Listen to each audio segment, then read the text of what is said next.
Високите температури во февруари и врнежите во април се закана за раноградинарските и овоштарските култури, вели агрономот Игор Ивановски. Ваквиот резултат се должи на нестабилните временски услови во текот на пролетта и летото, односно влагата на воздухот која е производ на високите температури и негативно влијае врз квалитетот на зелките, како и дождот и ниските температури во април кои го уништуваат цветот на коскестото овошје. Во однос на раноградинарството производство, знаеме дека сега е стартувана веќе и е веќе на стално место зелката, затоа што она е ладнолюбливо растение, не сака високи температури, обстанува на оптимални температури од 17 степени Целзиусови.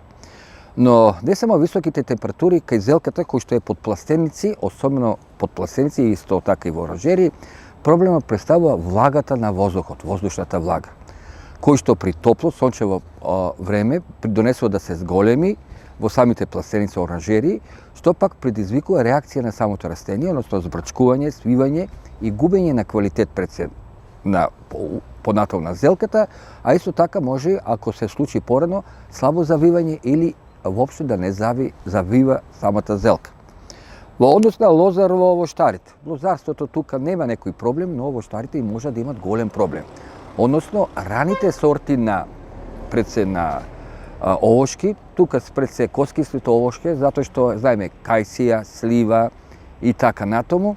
они прво цветат па листат. А знаеме дека цветовите се најосетливи на ниски температури, и тоа при цветањето температурите смеат да се до минус 1 степен Целзиусови, односно до минус 1,5 степен Целзиусови. Во колку се отворат сега, а понатаму до кај 15 април секојаш има опасност од појава на касни пролетни мразеви, паднат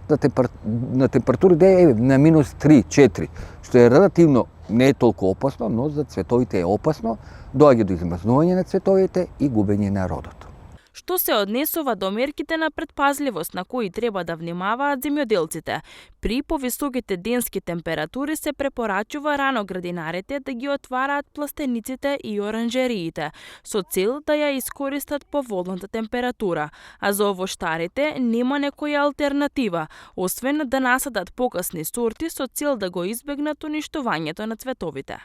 Раноградинарите, кои што се однесува, треба само да при сончево време, топло време, повеќе да ги отварат отворите на пластениците, односно луфтата, што би рекле они, на пластениците, оранжериите, преку дента особено, а кај овоштарите треба при садењето веќе на старт да внимават веќе садење на покасни сорти, а веќе кај што се садени тука нема ниту техника, ни хемикали, односно средства, кои што може да го спречат раното